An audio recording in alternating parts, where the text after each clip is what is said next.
श्रीमन्महाभूतपुरे श्रीमत्केशवयज्वनः कान्तिमत्यां प्रसूताय यतिराजाय मंगलम्.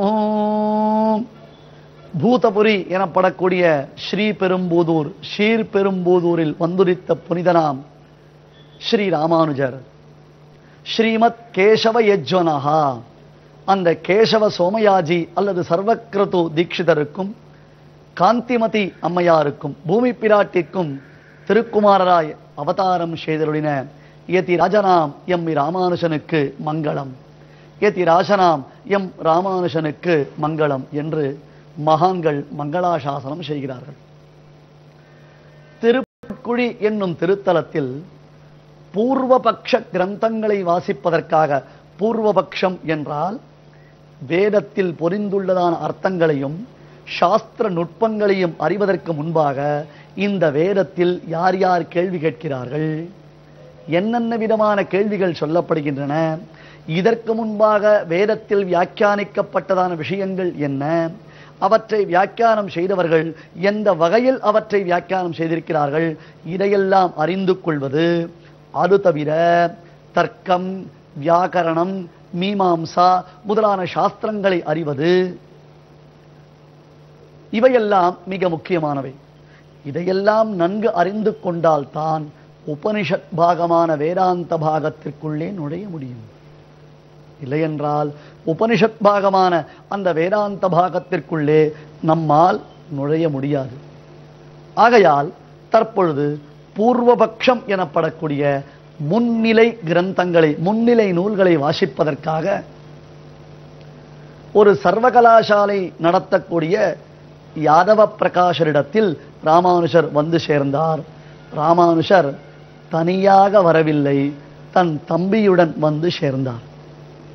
ஆம், பெரிய திருமலை நம்பிகள் என்னும் மகனியருக்கு 2 சகோதரிகள் என்று கீழே சரித்திரம் பார்த்தோம். அதில் காந்திமதி என்னும் பூமி பிராட்டியார் கேசவ சோமயாஜிக்கு வாழ்க்கைப்பட்டார் என்பதை பார்த்தோம் அல்லவா. அதுபோன்று மற்றொரு சகோதரி இளைய பிராட்டியார் என்னும் ஒரு உத்தமி. அவள் இதே ஸ்ரீபெரும்புதூருக்கு அருகில், அதாவது ஸ்ரீபெரும்புதூரிலிருந்து நாம் சுங்குவார் சத்திரம் செல்கிறோம் அல்லவா, அந்த சுங்குவார் சத்திரத்திற்கு உள்ளே சற்று தொலைவு சென்றோமேயானால் மதுரமங்கலம் என்னும் அக்ரஹாரத்தை இன்றும் தரிசிக்கலாம். இந்த மதுரமங்கல அக்ரஹாரத்தில் தான் கமல நயன பட்டர் என்னும் பரமைகாந்தி வாழ்ந்து வந்தார். எந்த பெருமைகள் கேசவ சோமயாஜிக்கு சர்வக்ரது தீட்சிதருக்கு சொல்லப்படுகின்றனவோ அத்தனை பெருமைகளையும் நிறைந்தவர் இந்த கமல நயன பட்டர் என்னும் மகாத்மா. சதாச்சார சம்பன்னர், சத் சம்பிரதாய துரந்தர், பரமைகாந்தி சார்வபௌமர், சத்கர்மானுஷ்டான பரர் என்று இந்த சுவாமி இளைய பிராட்டி என்னும் பெரிய திருமலை நம்பிகளின் மற்றொரு சகோதரியை மனம் புரிந்து கொண்டார். அந்த தம்பதியருக்கு குரோதன வருஷம் தை மாதம் புனர்வசு நட்சத்திரத்தில் ஒரு பிள்ளை பிறந்தார். அந்த பிள்ளைக்கு பெரிய திருமலை நம்பிகள் கோவிந்தன் என்று திருநாமம் இட்டார். ராமானுஜன், கோவிந்தன் இருவரும் சிறு தாயார் பெரிய தாயார் பிள்ளைகள். ஆம், சகோதரிகள் இருவருக்கும் தனித்தனியாக திருமணம் ஆக அவரவர்களுக்கு பிறந்த குழந்தைகள் இவர்கள் இருவரும் சகோதரர்களாக திகழ்ந்தார்கள். எப்படி தெரியுமா? ராமோ ராமானுஜேனேவ கிருஷ்ணேனேவ ஹலாயுதஹ சோயம் ராமானுஜோரேஜே கோவிந்தேன சமம் படல்னு.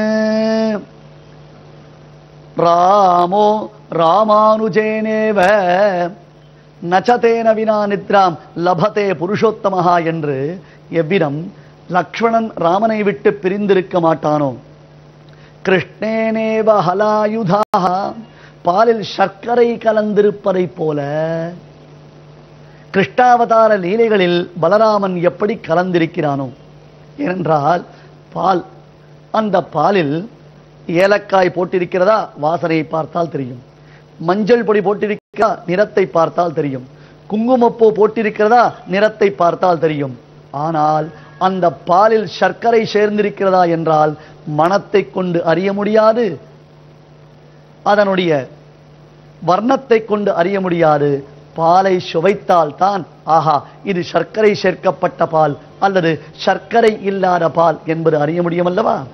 அதுபோன்று தான் கிருஷ்ணாவதாரம் என்பது சுவையான பால் என்றால் அந்த பாலில் சேர்க்கப்பட்டிருக்கும் சர்க்கரை பலராமன் என்கிறார் சுவாமி தேசிகன். இப்பொழுது இளையாழ்வாராம் சுவாமி ராமானுஜருடைய சரித்திரத்தை நாம் அனுபவிக்க வேண்டும் என்றால் அந்த சரித்திரத்தில் பாலில் கலந்த சர்க்கரையைப் போல சேர்ந்திருப்பவர் கோவிந்தன் என்னும் இளையாழ்வாரின் சகோதரர். அவர்கள் இருவரும் ஒன்றாக வந்திருந்து இங்கே திருப்புட்குழி திருத்தலத்திற்கு அருகிலேயே யாதவ பிரகாசர் நிர்மாணம் செய்திருந்த பாடசாலையில் கல்வி பயிலுகிறார்கள். அதனால்தான் இந்த திருத்தலத்தில் நாம் பகவத் ராமானுஜருடைய சன்னிதானத்திற்கு சென்று சேவித்தோமேனால் சுவாமி ராமானுஜர் காஷாயத்துடன், அதாவது சந்நியாசி வேஷத்தில் உபதேச முத்திரையுடன் நமக்கு உபதேசம் செய்யும் திருக்கோலத்தில் சேவை சாதிக்கிறார். ஆனால் அந்த மூலவருடைய திருமேனியில் திருதண்டம் எனப்படக்கூடிய முக்கோல் இல்லை. ஏனென்றால் அவர் கல்வி பயிலும் காலத்தில் இங்கே இருந்ததினாலே அந்த ஒரு விசேஷம் தோற்றும்படியாக இங்கே சுவாமி ராமானுஜருக்கு இப்படி ஒரு மூலவர் திருமேனி அமைந்திருப்பதாக பெரியோர்கள் சொல்கிறார்கள். இதுபோன்று தான் ஸ்ரீபெரும்புதூர் மற்றும் காஞ்சிபுரம் முதலான இடங்களிலும் நாம் பார்க்கிறோம். ஆகையால் சுவாமியினுடைய விசேஷத்தை நாம் இங்கே அனுபவிக்கலாம். யாதவ பிரகாசரிடத்தில் கோவிந்தரும் ராமானுஜரும் கல்வி பயின்று வருகிறார்கள். ஒரு க்ஷணம் கூட இளையாழ்வாரை விட்டு பிரியாதவராக கோவிந்தர் திகழ்கிறார். இருவரும் மகாமேதாவிகள், எம்பெருமானுடைய பரிபூர்ண கிருபைக்கு ஆட்பட்டவர்கள். அதுவும் சாட்சாத் ஆதிசேஷன் தானே இங்கே இளையாழ்வாராக அவதாரம் செய்திருக்கிறார். சாதாரணமாக ஒருவன் ஒரு ஆசிரியரிடத்தில் கல்வி பயின்றால் தான் அந்த கல்விக்கு மதிப்பு என்பதற்காகத்தான் ராமானுஜர் பூர்வபக்ஷ கிரந்தங்களை வாசிக்க வேண்டும். அதாவது அந்த முன்னாடி சொல்லப்பட்டிருக்கக்கூடிய கீழே சாஸ்திரார்த்தத்தை நிர்தாரணம் செய்வதற்கு முன்பாக அதில் உண்டாகக்கூடிய கேள்விகளை குறித்த அறிவைத்தான் பெற வேண்டும் என்பதற்காக யாதவ பிரகாசரிடத்தில் கல்வி பயின்று வருகிறார். இவருடைய மேதாவிலாசம் யாதவ பிரகாசருக்கு திகைப்பை உண்டு செய்தது மட்டுமில்லாமல் பல சந்தர்ப்பங்களில் அவரை திடுக்கிடவும் செய்தது. ஏனென்றால் யாதவ பிரகாசர் ஒரு புதியதான சித்தாந்தத்தையே ஸ்தாபித்தவர். இன்றளவும் யாதவ பிரகாச மதம் என்பது ஒன்று உண்டு. சில பெரியோர்கள் யாதவ பிரகாச மதத்தை தோற்றுவித்த யாதவ பிரகாசர் என்பவர் வேறு, தற்பொழுது ராமானுஜருடைய குருவாக திகழக்கூடிய யாதவ பிரகாசர் என்பது வேறு என்று சொல்கிறார்கள். எப்படி இருக்கட்டுமே, அவரே இவராக இருந்தாலும் சரி அல்லது இவர் வேறுபட்டவராக இருந்தாலும் சரி, மிகச்சிறந்த மேதாவி யாதவ பிரகாசர் என்பதில் சந்தேகம் இல்லை. ஆனால் சில வாக்கியங்களுக்கு, வேதத்தில் சில வாக்கியங்களுக்கு பொருள் சொல்லும் பொழுது அவருடைய புத்தி கோணலாய் சிந்திக்க ஆரம்பித்தது. தன்னை நாடி வந்திருக்கக்கூடிய சிஷ்யர்களுக்கு சத் சாஸ்திரத்தை, சத் சம்பிரதாயத்தை தான் உபதேசிக்க வேண்டும் என்பது மரபுதானே.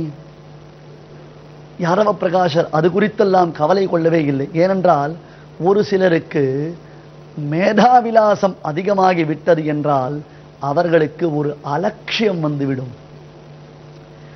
எதையும் தங்களால் ஸ்தாபித்து விட முடியும் என்பதாக ஒரு மனோபாவம் ஏற்பட்டுவிடும். அது போன்றதொரு மனோபாவத்தில் தான் இருந்தார். வேத வாக்கியங்களுக்கு பொருள் கூறும் காலங்களிலெல்லாம் இவர் சற்றே மாற்றி மாற்றி பொருள் கூறுவார். இளையாழ்வாருக்கு அது இசைவதாக இல்லை. என்ன, நம் ஆசிரியர் இப்படி மாற்றி பொருள் சொல்லுகிறாரே, இது சரியான பொருள் இல்லையே. இந்த வாக்கியத்திற்கு முன்னே பின்னே பிரகரணங்களை பார்த்தோம் எனால், ஏனென்றால் ஒன்றை நாம் சொல்ல வேண்டும் என்றால் அதற்கு முன் வாக்கியம் எப்படி இருக்கிறது, அதற்கு அடுத்த வாக்கியம் எப்படி இருக்கிறது, இவை இரண்டிற்கும் பொருந்தக்கூடியதா இது இருக்கிறதா, அதை கவனித்து தீர்மானித்து கணித்து சொல்ல வேண்டும் அல்லவா? நாம் இஷ்டத்திற்கு நம்முடைய மனம் போனபடி சொல்லிவிடலாமா? ஏன் இப்படி நம்முடைய ஆசிரியர் கூறுகிறார்? சில சமயத்தில் பணிவாக விண்ணப்பிப்பார்.